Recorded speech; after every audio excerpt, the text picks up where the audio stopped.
I guess my first question for you guys is, what, in your opinion, do we have to do in this world to get along with each other? What kind of are key things that us as just simple human beings can do to try to get along? I think empathy is a huge thing that we're lacking in our society today, that Angie, I know, was a big advocate of that message in this film, empathy over sympathy. So I think that that's a huge part, something that we could use a lot more of. I think more open-mindedness, more listening. It seems simple, but at the end of the day, like it's what really brings us together. Absolutely. I mean, I feel like there's two main emotions. There's love and there's fear, right? Mm-hmm. People move through fear and people move through love. And I think if we can continue to just move through love, I think it could definitely be a remedy. Yeah. So, okay, so I'll ask you, when there's so much shit going on in this world, how do we not be fearful? How can we kind of move through love?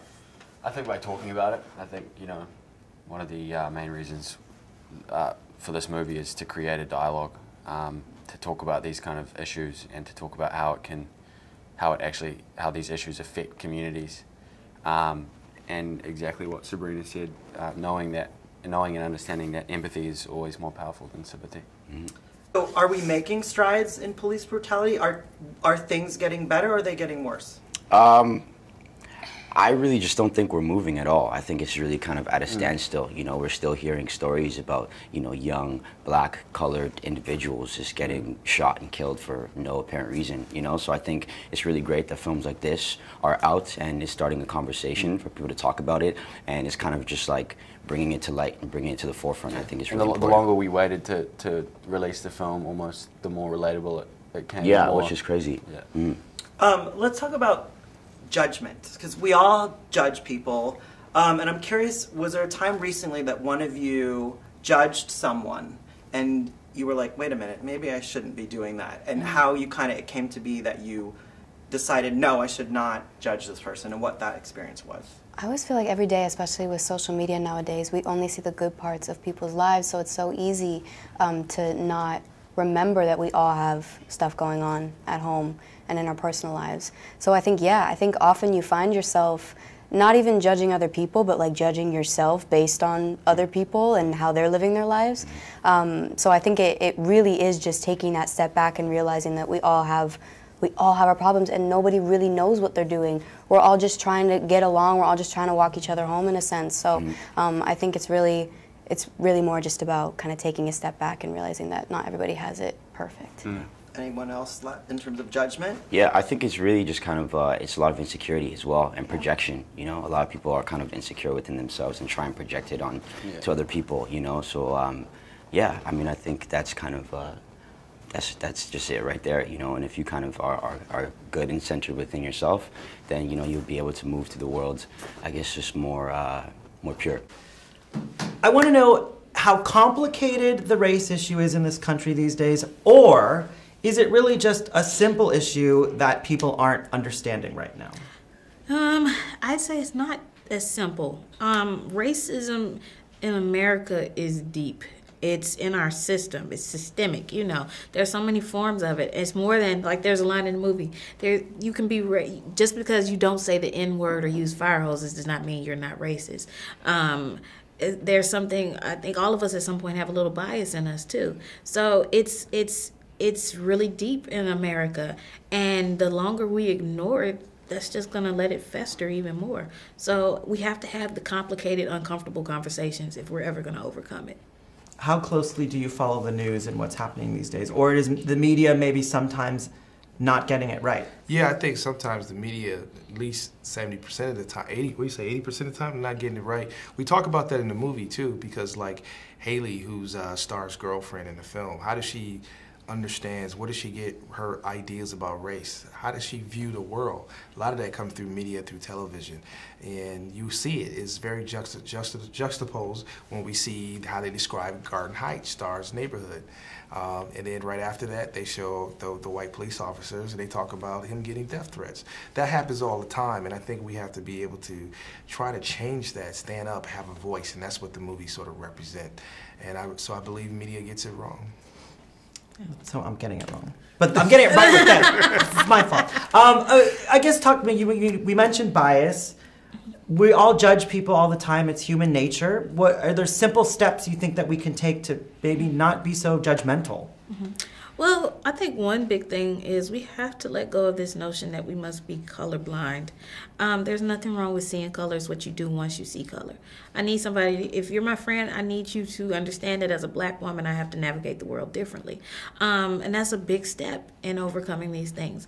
But also we have to start listening to each other more. I'm tired of getting to the point where if I tell someone that was racist, they're like, oh no, as a white person, you can't tell me that that wasn't racist. I'm telling you as a black woman, that was racist. So we got to start listening to each other to overcome this. But I have hope. I especially have hope in the young people because they recognize things that we don't, and they're willing to have those uncomfortable conversations. So I'll ask you, because you made me think of this. When people are dying and there's black men being shot and pulled over for no apparent reason, how do we have hope? How can we find hope and light in dark times? Well, Star says this at the end of the film, is a line that she says, we will not stop protesting. That what she's saying, we will not go away. We'll keep fighting, we'll keep talking, we'll keep saying what is wrong until the system changes. I think we got to change the system, the way things are being done. And the system is really about capitalism. It all went all the way back to slavery. So how do you change all that? Like Angie said, we got to create dialogue and we will not go away. And that's how we'll change. Final question. How sorry my language, fucking stoked are you that your book is now directed by this gentleman and the world is finally, they're going to see on screen the words that you wrote? I'm extremely stoked. I am, and I'm very honored, and I'm grateful because somebody could have taken this book and sanitized it and made it Hollywood and everything. George made it real, authentic, honest, and raw, and I'm forever grateful. Like I told him, I feel like I owe you my firstborn, but I gave you my firstborn book, baby. So I think we're good, you know? But I can't wait because I hope it does create conversations on a wide scale.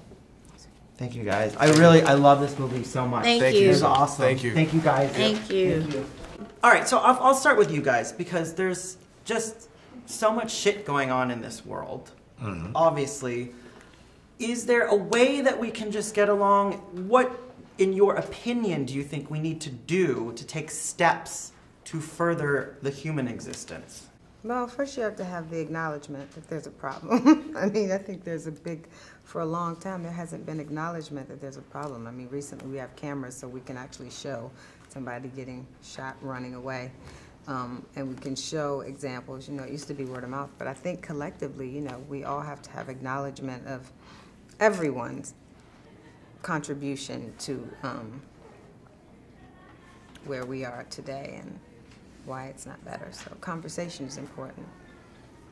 How closely do you guys follow the news stories about what's going on? Do you think maybe even sometimes the media doesn't report things in the right way and maybe things should be reported differently? Or what is your relationships kind of with following what's going on in the news? Well, the problem is now we live in an instant gratification society. So it'll be in the news for 5 minutes and then you never hear about it again. I mean, you literally have one day of fame. Whereas it used to be when something would come up, they would report the story, then do a follow-up story, then do a closing story. But now it's just like, this happened, and what are the Kardashians doing? Yeah, attention span is like zero. You know, we're all guilty of judging people. It's just kind of human nature. Is there a situation maybe recently or in the past where you guys judged someone and then maybe rethought, maybe I shouldn't think like that, or something that clicked that made you change your mind about something? Of course. Silly story. The other day in the grocery store, I was trying to get an avocado, and this woman picked up the avocado and she licked it. And I was like, you are disgusting. You better buy that avocado. And then she went, mm-hmm. And like when you buy avocado, you squeeze it to see if it's soft. And she cracked the avocado and started eating it in the store. I was like, I was judging you because I thought you was nasty. Actually, you was just hungry. She just wanted guacamole. She wanted some guac. Can't get mad at her.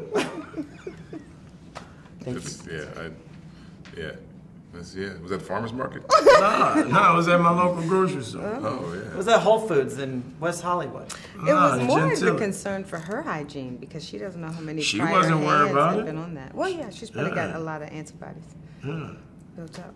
Yeah. It was weird. Thank you.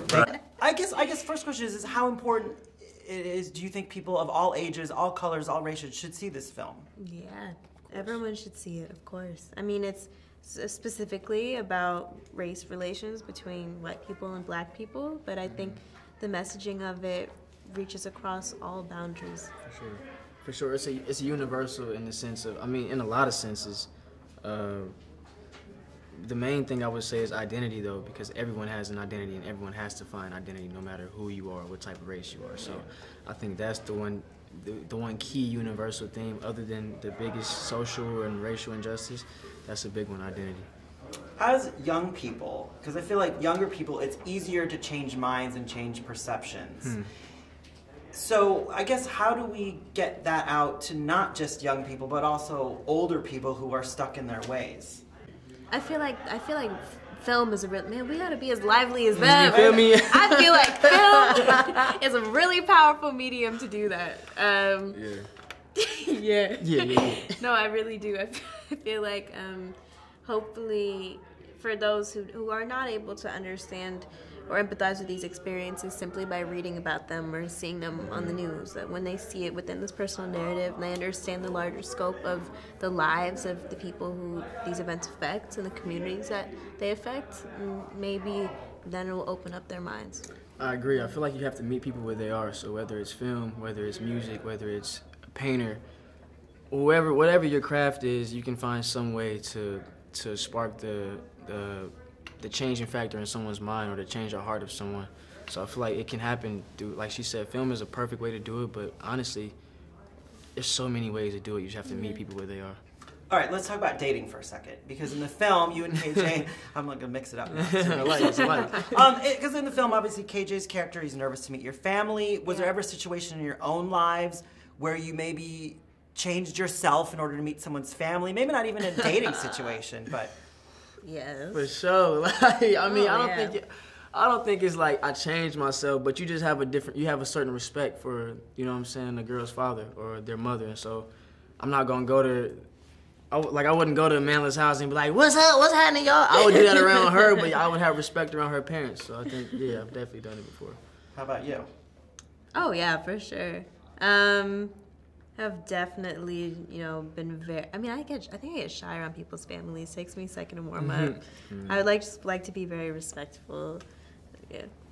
Awesome. Thank you guys. I really love this movie. The movie was so awesome. Thank you. It was really great.